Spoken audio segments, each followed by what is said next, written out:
Welcome, everyone, to the next segment in our Western Connecticut UFO conference. This evening, we have uh, Linda Zimmermann, who's been here since the beginning of our UFO conference, and we welcome her back. And it's always a great honor and pleasure to have host her and her presentations here on behalf of the Danbury Library. And we welcome her again with this interesting topic for this evening that I've never actually considered, and maybe this would be the start of something big in our UFO community, especially with our field investigators in MUFON. So tonight's topic is animal reactions to UFOs. And again, on behalf of the Danbury Library, I am Aurelio Muraca.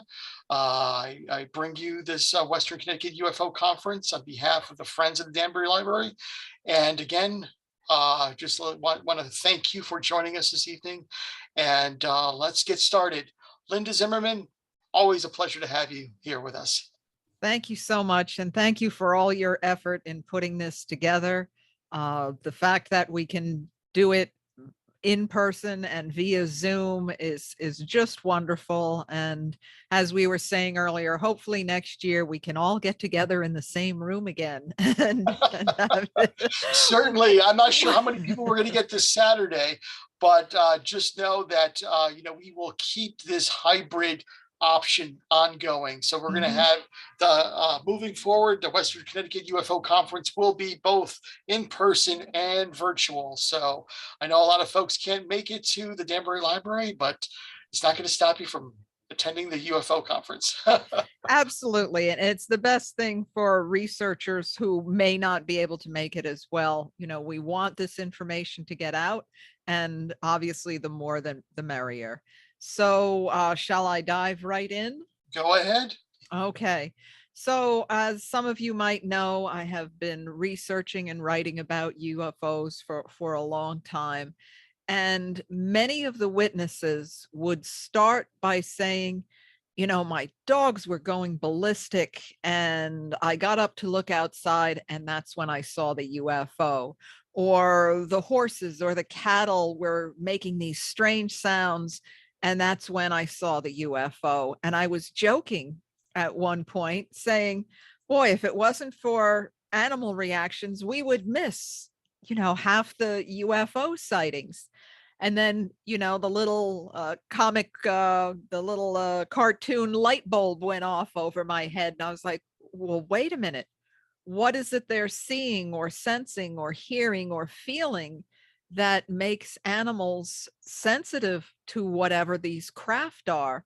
So I said, well, I have to look out for a book on animal reactions. There must be a dozen books on this. And I couldn't find one.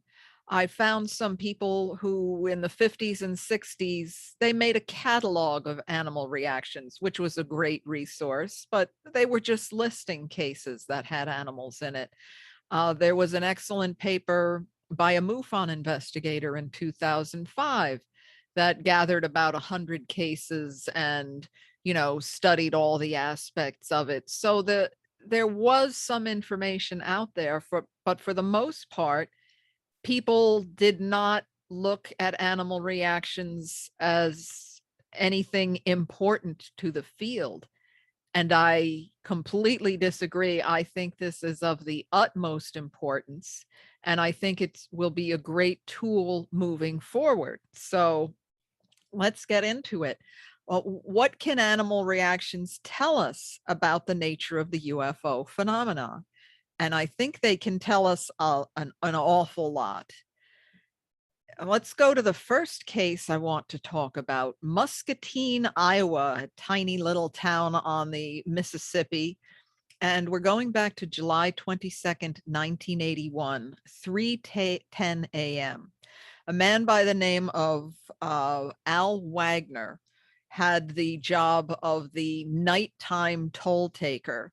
You can see this little toll booth here and the river in the background. And it was a rather lonely job. So every night he would bring carrots with him and feed the local rabbit population. It was somebody to talk to in the middle of the night.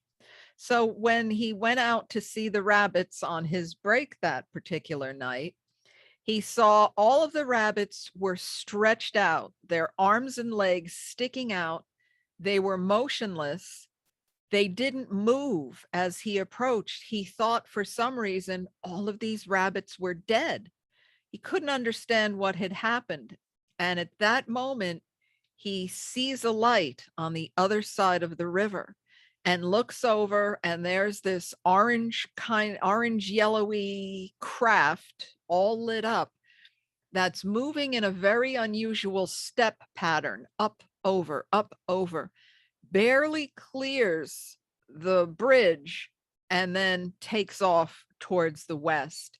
As soon as the craft left, the rabbits revived, they jumped up and they took off. And they didn't stop to get their beloved carrots that night. So obviously rabbits have very big ears. Was there some sort of sound they heard? Was there something else going on? What would make all of these rabbits basically paralyzed? Was it fear, whatever they heard? Was it something else? And I thought this was a very unnerving case. And we'll get into several more unnerving cases and realize something serious is going on. Let's go to South America, the Rio Pardo in Brazil, back in June of 1959. Three businessmen are alligator hunting at night, and you can imagine the sounds of the jungle, all of the insects and the birds and who knows what else. But all of a sudden, as they said, the infernal din of the jungle just stopped, and they described it as an awful silence. You can imagine how unnerving that is. What is going on? That everything, as far as your ears can hear, is silent. And just then, up over the tree line, a 200-foot metallic saucer, all lit up, rose up and passed over them. And again, once this craft was out of sight, all the noises in the jungle began again. So what is it? What kind of fields or energies are these UFOs generating that would make all of these species of insects and animals suddenly go silent? There's a lot more that going on here than just lights on a craft. Williamsport, PA. This was a very famous sighting on February 5th, 1992. You can see this investigator, Sam Greco, had composed all of these sketches of these different craft scene. Now, if you've ever listened to any of my lectures on the Hudson Valley wave of New York and Western Connecticut, because the same craft were seen in both locations each night of sightings, this is very familiar. Boomerang shaped, triangle shaped craft. And there were hundreds of witnesses who heard nothing until the craft would be directly over them, and then they'd hear like a rumbling sound. There were many animal witnesses as well. Dogs became excited and scared and were running around houses in the frenzy. Two dogs wouldn't even go outside the next day. So these are traumatic events. This is, if you've ever had a dog and somebody in the neighborhood sets off a firecracker, it scares them, but usually 5 minutes later, they're all right. Certainly the next day, they're all right. A dog hid under the bed all night.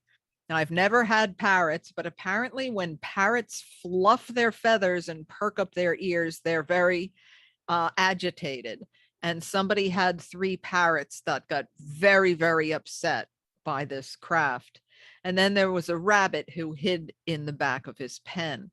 And the important thing in this case, even though the actual sighting maybe lasted seconds, maybe half a minute. It took 1 full week for all of the animals to return to normal behavior. So whatever happened to them terrified them, upset them to the point where 1 full week, they just were not acting the way they normally do. So the bottom line is people know their pets, their farm animals, and even the local wildlife. And we're going to get into cases of all of this. So when, we cannot say what is causing it, but I think we can rule out some things that some people might suspect it be. And well, let's just see what else I have to bring up here. There was the Great Ithaca, New York flap, that's upstate New York in 1967. This is a sketch drawn by a young man, a boy who was part of the many, many witnesses. So what the population of that area was seeing were circular craft with windows, lights. Obviously, they were very close that they could describe and draw these in great detail. This was going on for weeks. They were trying to get the Air Force interested in it. The Air Force said, oh, you're just seeing normal planes. This does not look like a normal plane to me. And the hundreds of witnesses said, no, whatever we're seeing is not conventional aircraft. The excuse that they came up with, they being the officials, the local university said, oh, it was us. Our students were taking those plastic laundry bags that you get with your dry cleaning, and they'd put a little flame source at the bottom of it, making little, like a Chinese lantern or a tiny hot air balloon. And they were releasing them on campus, and that these lighted balloons were floating all around the area. And that's what people were seeing and misinterpreting. Really, I don't think you would confuse a lighted laundry bag with a large metallic craft with windows. And then we have the animal reactions. Cats were so terrified they were running into things. That is very important. These cats were indoors. So if this was a lighted laundry bag, they wouldn't have even seen it. So they would not have been panicked and start running into walls and furniture. Dogs barked as if in pain. They weren't just barking because they thought there was an intruder. Something was hurting them. Cows moaned, horses made shrill cries. So the animal population all throughout the area was having these extreme reactions. Well, enter Dr. J. Allen Hynek. Probably most of you know who he is. He was very famous, a member of Project Blue Book, went out on his own, started as a skeptic, and then became a believer. And he went to Ithaca, and at first he wasn't completely convinced by the human testimony, but when he started hearing about the animal reactions, he changed his mind and thought this was an important case. He said that the distress of animals is a strong point, simply because animals don't hallucinate as humans do. And bravo to that statement. So these are very important witnesses. Animals are, in terms of witnesses, are honest, unbiased. They are not influenced by social media, and their reactions are real. They're not making up these sounds of alarm or pain. A cat isn't going to, for fun, run into a wall in a panic. Something real is happening to them because of these unidentified craft. So in my research, here's just some of the types of animals that I researched cases on: dogs, cats, rabbits, geese, chickens, parrots, fish, insect, basically, you name it. And these animals were involved in cases. It was pretty remarkable, actually, how many cases do involve animals. And I found cases essentially around the world, from United States to New Zealand and everywhere in between. And what the general reactions were, if I had to say one word, I would say fear. But to break it down a little: sounds of alarm and distress, intense fear, pain, paralysis. Then there's the other side of the coin. Sometimes they were unnaturally calm. Descriptions of very protective, almost vicious guard dogs seeing a craft, going silent and lying down as if they're in some sort of trance almost. And just overall behavioral changes. As I said, people know their pets, their farm animals, etc. So when you see your dog or cat or horse or the local bird population suddenly acting out of character during a sighting, before or after, it makes an impression on you, or it should. So one of the obvious areas to look is sound. And we are the orange line at the top of this little chart here, the human auditory field.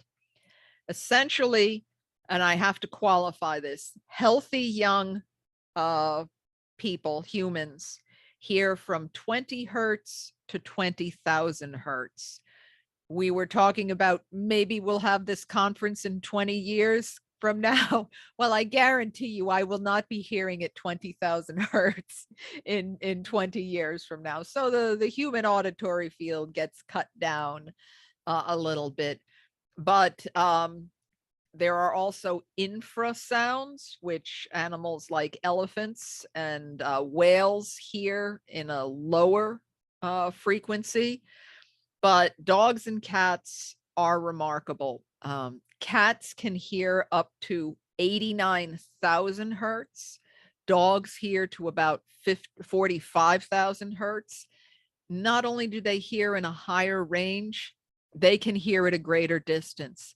The same sound that a human can hear at 100 yards, they can clearly hear at 400 yards. So they are really remarkable in terms of hearing.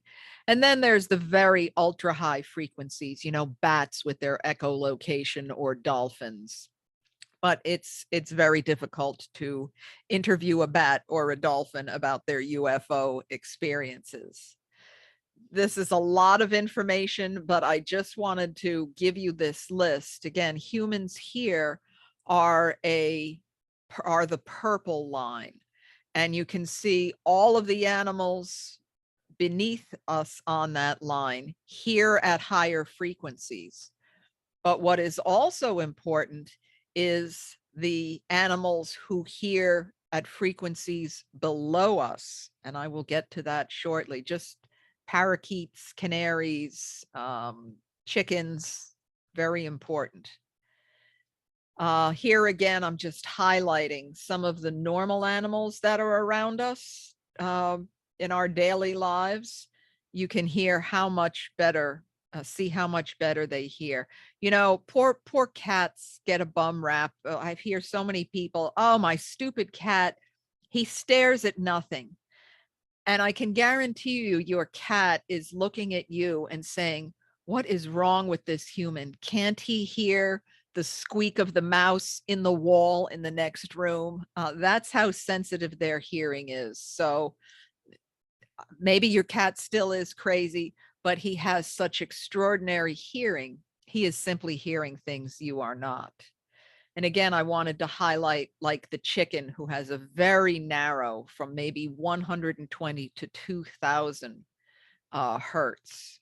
And I will get back to those in a little while. This is representation of a massive Great Dane, because I want to tell you the story of Sandy Hook, Connecticut in March of '83. Thunder, which is a wonderful name for a Great Dane, their Great Danes are supposed to be very courageous and calm and regal. But this night, poor Thunder went crazy. He is by the back sliding glass doors that lead into the backyard, and he's just going nuts, barking hysterically. The owner comes running over, looks out those back doors and sees this hanging directly over the backyard. For 20 minutes, this V-shaped craft sat over the yard at a very low altitude, hovering silently, at least silently to human hearing. And during that entire 20 minutes, poor Thunder was inconsolable. They could not calm the dog down. He was just so agitated. And the craft moved off. But even the next day, Thunder would not go into the backyard. Whatever he was experiencing traumatized him so much, he wouldn't go outside. And I just challenge anyone to get a 175-pound Great Dane to do something it doesn't want to do. Willow Grove, Australia in 1963, Charles Brew and his son were milking their cows when a 25-foot diameter domed craft came within 75 feet of them. They had produced an excellent illustration drawing of the craft. The Australian Air Force investigated this case. All of their cattle, again, went crazy. And Charles described it as they done everything bar turn somersaults. This line got skewed to where newspapers started reporting that Charles Brew's cattle were doing somersaults. And he said, no, everything else but incredibly strong reactions. And what happens to a lot of cattle who experience these close UFOs is their milk production drops dramatically. So something traumatizes these cows. Here's just a selection of other cases from around the world. Liège, Belgium, a craft projecting a beam of light to the ground. All of the animals in the district made alarming sounds. So how many different types of animals is that? Dozens? I mean, the cattle, the dogs, the cats, birds, that is a lot of animals. So something was universally alarming all of the animals. In Ohio, a herd of cattle were thrown into a panic. People have almost been trampled by panicked cattle when a UFO is near. And this one is very interesting. April of 1969, Ibuna, Brazil.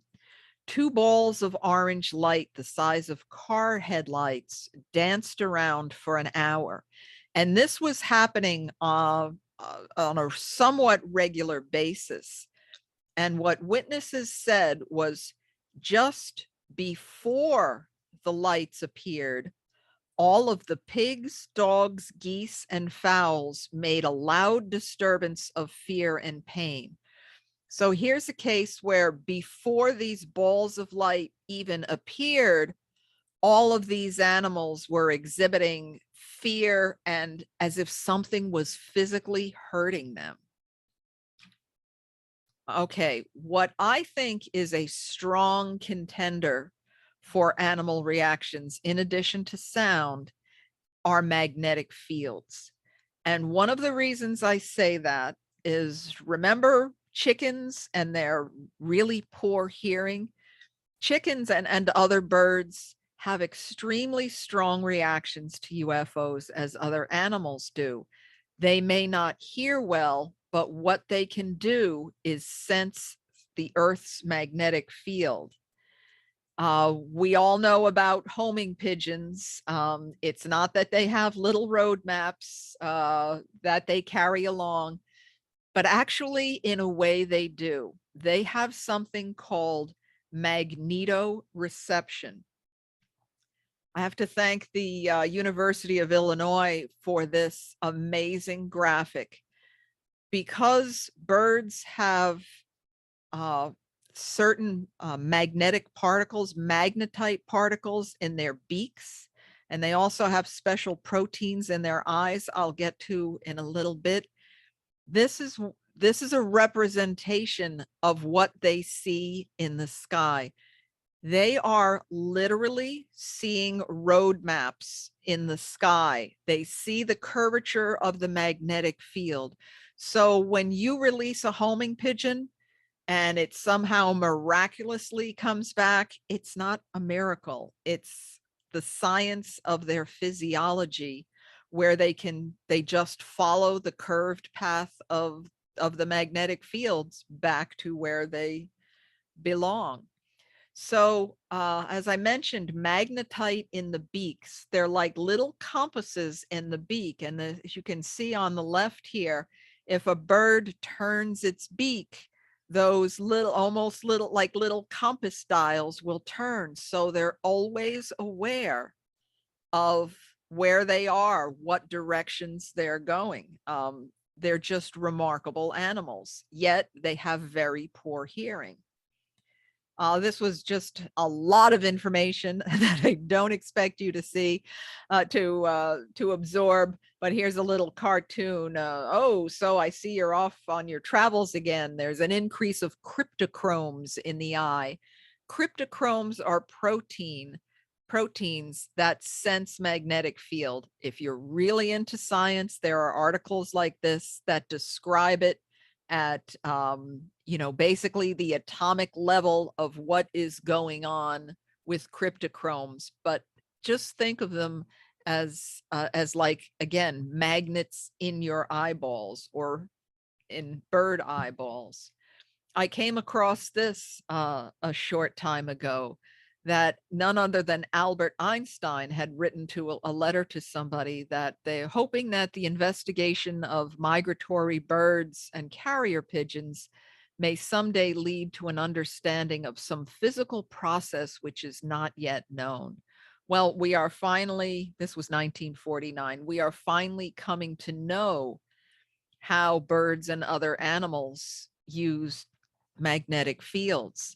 One other very startling example, I'm sure if you've ever watched Animal Planet or something like that, you've seen foxes hunting, how they leap up in the air and jump down on their prey, particularly in the snow. Now, when a fox faces the northeast, about 20 degrees off of north, they catch their dinner 73% of the time. That's pretty good. If they turn the exact opposite direction, it drops a little, but it's still 60%. Any other point on the compass, if they face east, west, any other direction, they only are successful 18% of the time. That's a 55% difference. So the magnetic field helps these animals survive. That's how sensitive they are. And this is probably something you never thought you'd see in a UFO lecture.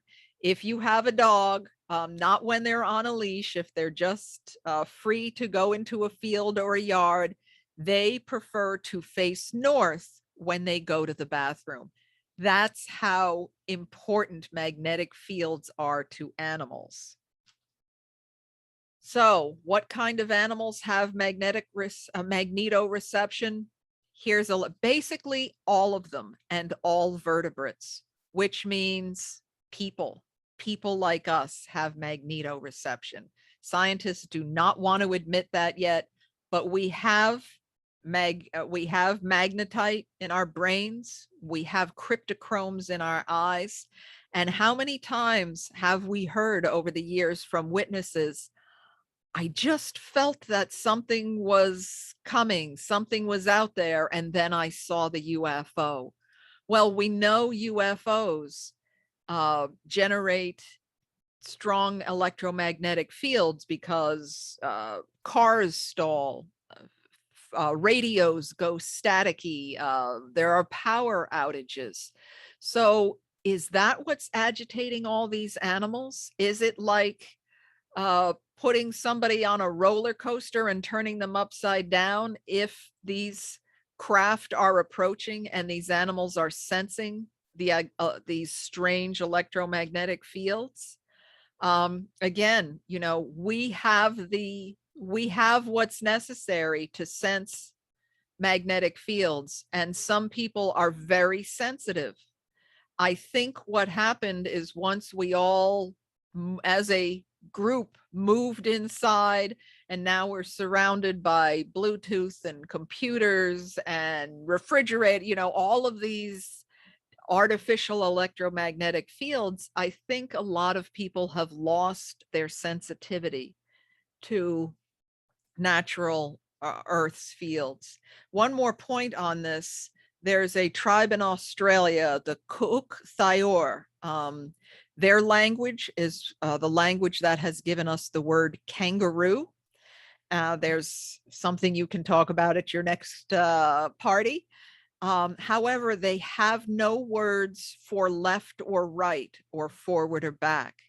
Everything they talk about is in terms of the compass, the directions. They will say to you, "Oh, you have a bug on your northwest leg," or "Please move to the southeast so I can sit down."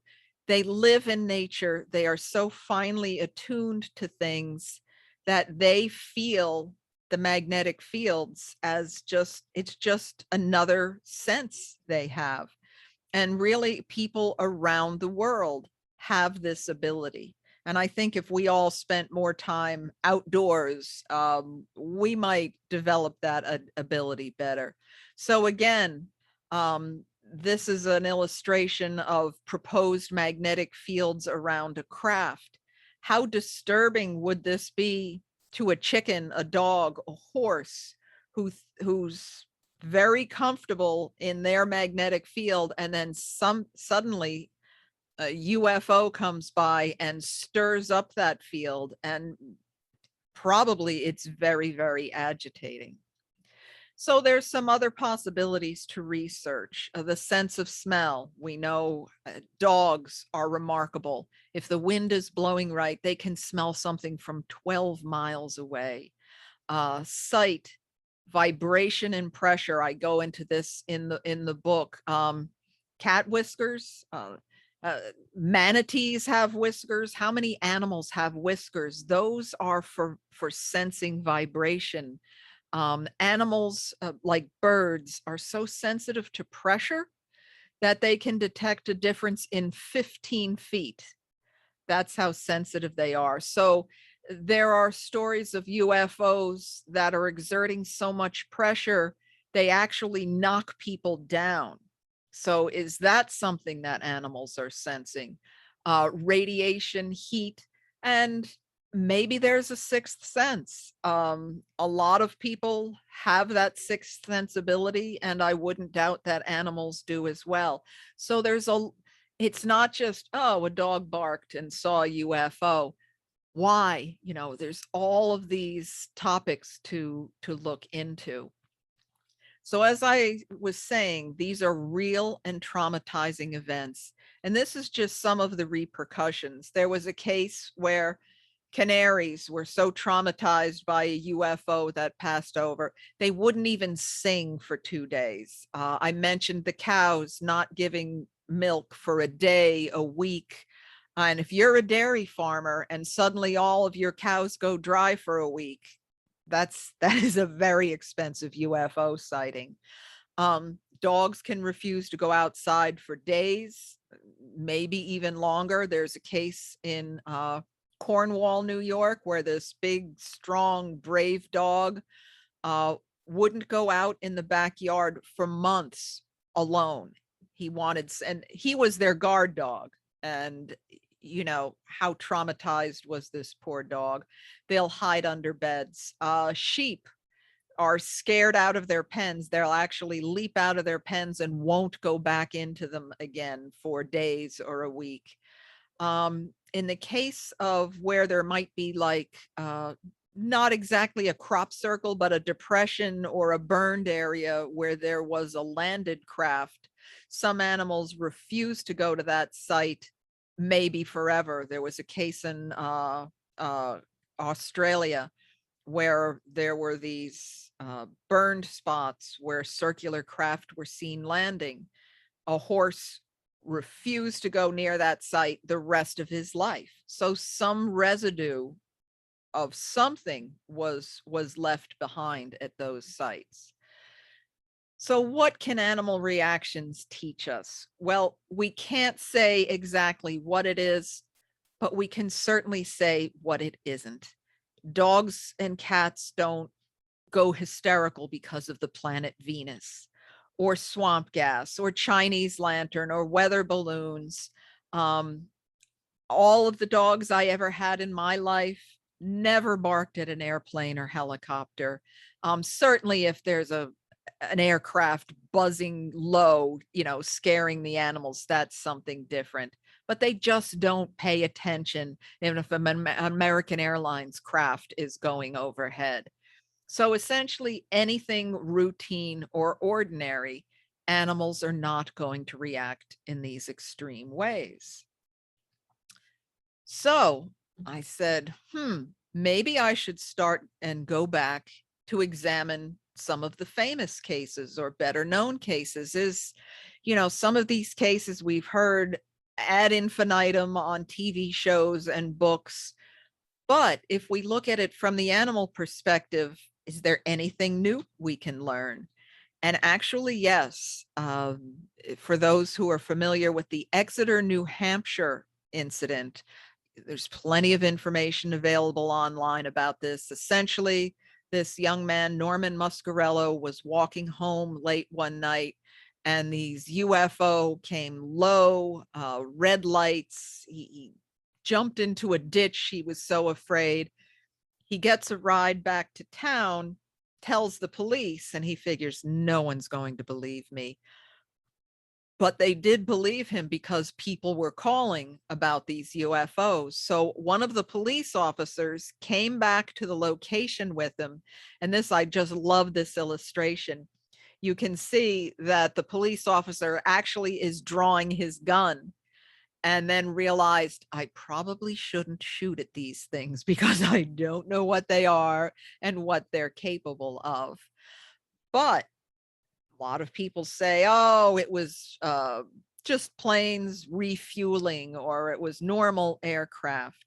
Well, if you really look into the case, you realize that dogs were barking frantically, just unusually frantically.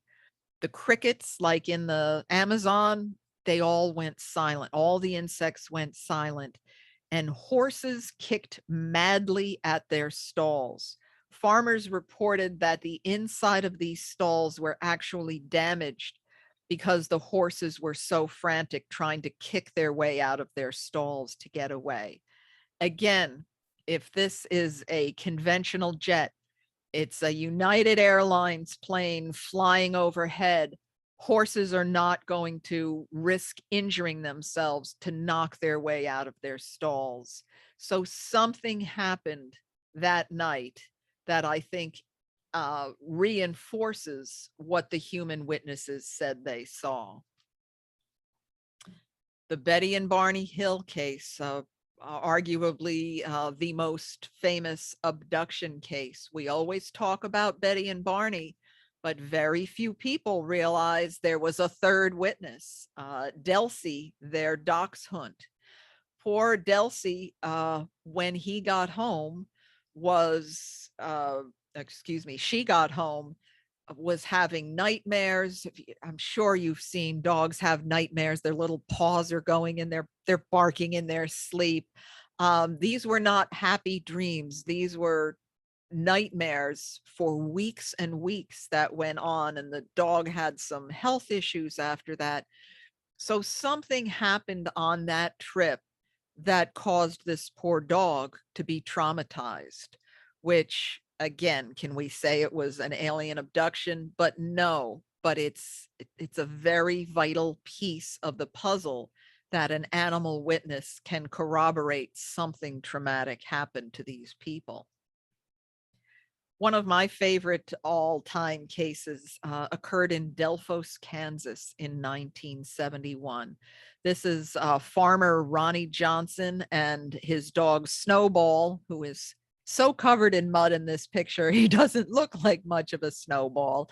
But the Snowball was a wonderful farm dog, helped take care of the sheep and the animals, a constant companion of Ronnie's, a very brave guard dog.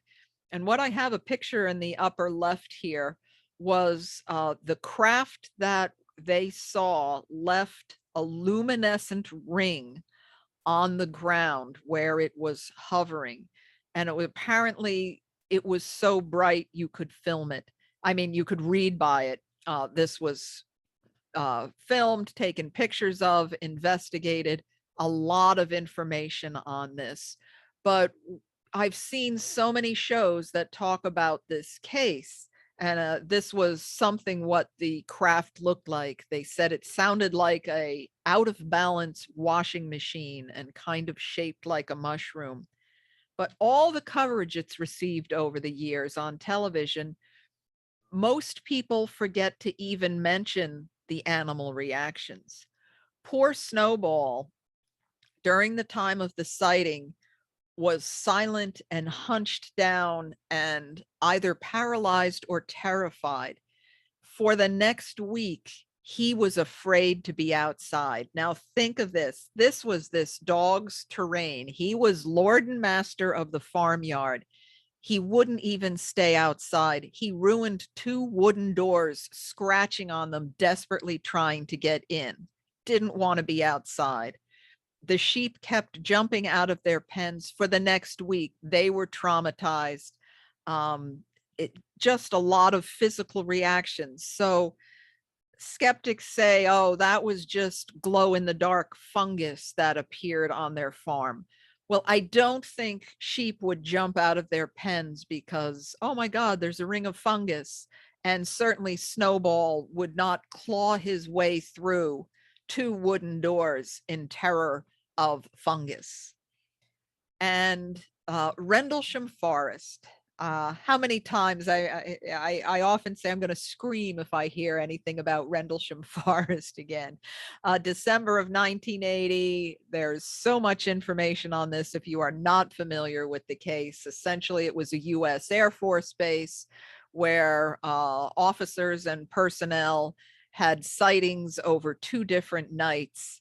And skeptics say, well, all these Air Force personnel were running around the woods because of the Orford Ness Lighthouse, which was several miles away on the coast, that all of these trained personnel overseeing a nuclear missile base were suddenly enthralled by the light of a lighthouse for one, these 2 nights that they never noticed before. I mean, it's just absurd. And even Charles Halt, the colonel who recorded his sighting that night, said, if I hear that lighthouse excuse one more time. But what can the animals tell us? Well, one of the witnesses, Jim Pennison, said that the wildlife was running by them in the woods. The animals around us were in a frenzy. And John Burroughs said the woods lit up and you could hear the farm animals making a lot of noises. So think about this for a moment. These animals live in these woods, were probably born there, and every single night of their lives, they saw the beacon of the Orford Ness Lighthouse. And you're telling me that just on these 2 nights, they all suddenly panicked and said, run for your life. There's a lighthouse beacon. No, they were completely used to that. Whatever happened those nights and Rendlesham Forest was unusual and alarming and not conventional. So back to this poor little scaredy cat. Cats, dogs, farm animals, wildlife. I didn't talk about the stories of fish jumping out of lakes as UFOs approach. So much can be learned from animal reactions. We can re-examine old cases. If you are a field investigator, any type of researcher, please promise me from this moment forward, you always ask witnesses about animal reactions and make sure that is part of your reports. And going forward, can we design instrumentation that mimics what animals might be experiencing in terms of magnetic fields, sound, vibration? Maybe we need to pay attention to them so we know what to look for in the future. So these are my Hudson Valley UFO books. And in addition to the animal reactions books, I hope this has given you a very different perspective on the UFO field. I don't think anybody else is talking about this, and they should. And everything you read and see or watch from now on, pay attention to those animal reactions. So with that, I will stop the share, and I've just lost. Oh, have I gone away? You're Uh-oh. fine. I'm fine. Okay. Fine. I cannot see you. I've lost my let's end show. Oh, you don't want to And do any there you are. Okay. Hello. I'm back. Hello, I have some questions from our audience. Please. So, one is any incident of abduction of a cat or dog and later returned? Yes, great question. Dogs in particular have they either run after craft or beings barking hysterically, disappear, and maybe hours or days later are found again. Unfortunately, many of those animals in those cases die within days. So whatever happens to them during that time often proves fatal. But yes, there are, whether or not you believe in Mothman, that whole Mothman case down in West Virginia, dogs were disappearing at an alarming rate in the weeks and months leading up to that Silver Bridge collapse and those sightings. So that's something a little different, but UFOs were being seen as well. And unfortunately, a lot of dogs were disappearing at the time. One thing that I would like to add is this Sunday during the Behind the Paranormal simulcast that we kicked off the conference with Paul and Ben Eno. They had Kathleen Marden on, and she is the niece of Betty and Barney Hill. And for some reason, I've known about this case for years. She told me about, I mean, she told us during the show that she remembers going to visit her aunt and uncle the next day and how distraught they were, including the dog. The dog was with them. So I was like, wait a second, they got abducted, and did they leave the dog behind, or they taking the dog? But I'm not sure if the dog had a full life afterwards. Would you know anything about that? It did last a couple of years, but I don't think as long as that breed should. And it had some health issues immediately following the abduction. So there definitely were problems. Oh, that's great that she mentioned that. I never knew it, and she mentioned it. I was like, oh my God, dog was with him when they got, See, there you go. That's there were 3 witnesses to the Betty and Barney Hill case. Yeah. Another question from our audience: any relation to the shape of UFOs or their colors to animal reactions? I'm so glad thank you, whoever asked that question. That MUFON study that I told you about, I think one of the most important pieces of information to come out of that study, it was only one line, but it said, the size and shape of the craft has no bearing on the animal reaction. That has huge implications. So you're telling me cylinders, discs, triangles, diamond shaped, whatever it is, regardless of the type of the craft, the animal reaction is the same. Does that mean all of the technology in these different craft are the same? It makes you think. Another question from Carl. Any particular part of the country has had more animal UFO incidents? Ooh, I don't know if I can adequately answer that. I can just tell you from the Hudson Valley, Western Connecticut perspective that it was incredibly common. Incidents like with Thunder, the Great Dane, happened all the time. And all the people I've interviewed in this area, it was a very large percentage that animals were involved in, which is why I'm doing what I'm doing, because it was so prevalent. And it's hard to tell in cases that I have not personally investigated, because often the researcher won't even mention it. They don't think it's important to put the animal reactions in there. So I don't know if there were no animal reactions or they just didn't bother to write it down. I think this would be something important. I think moving forward, hopefully this will cause a sort of like, reaction amongst the field investigators in MUFON in all the different states Mhm, to actually add that to their questions and interviews with eyewitnesses. mhm. Another question, and this is from one of the audience members.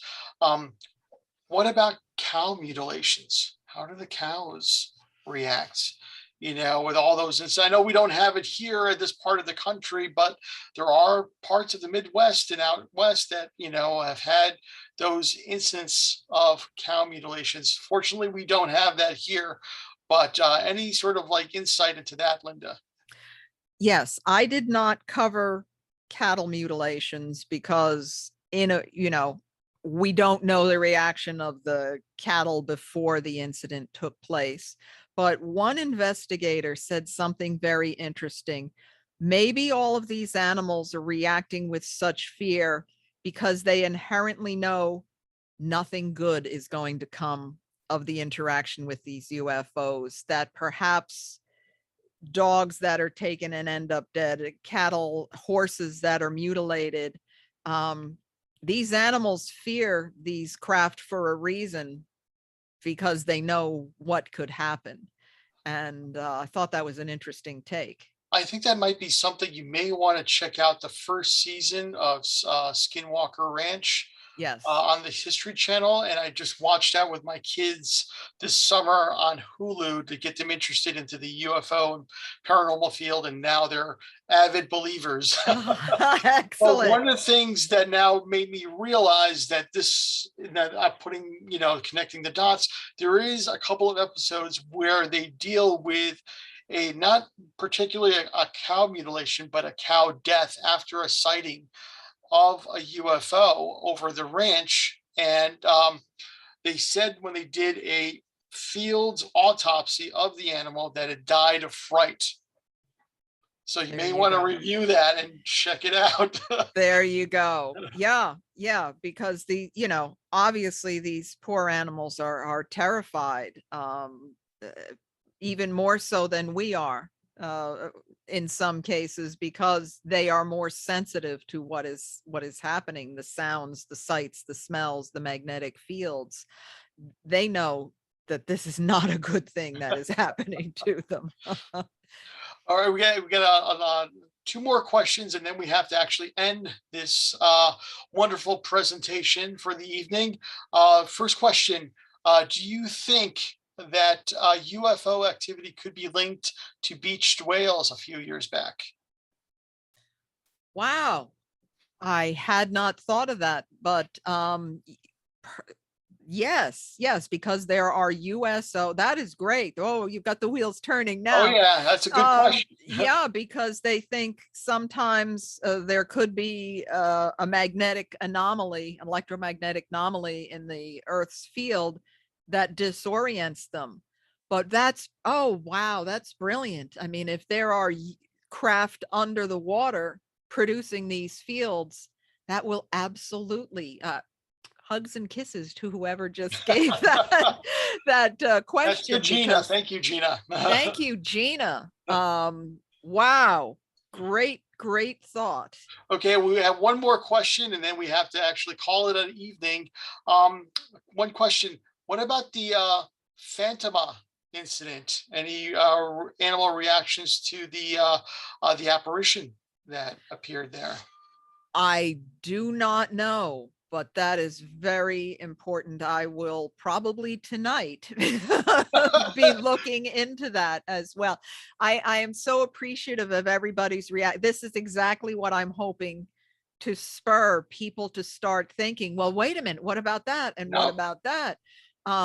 That's exactly what this lecture was designed to do, to get people thinking. And thank you. If you have any other questions, comments, ideas, Aurelio, you will direct people my way.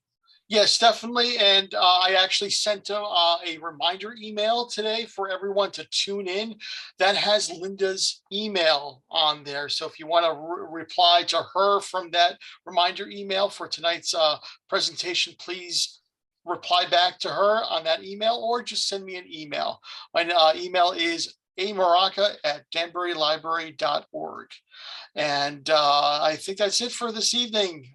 Please send us your comments and feedback to the Danbury Library, and please attend the final day on Saturday. We have a roster of awesome presentations with Mark D'Antonio, the chief photo analyst for MUFON National. We also have Paul and Ben Eno, who have recorded a special presentation on UFOs, aliens, and poltergeists. And we also have Tom Reed of the Berkshire's UFO incident. If you have not know anything about that, look it up now.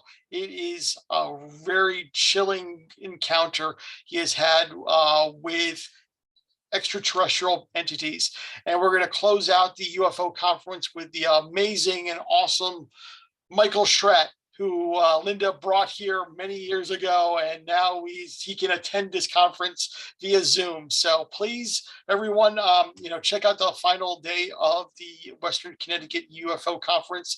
On behalf of the Friends of the Danbury Library, thank you for joining us this evening. Thank you, everyone.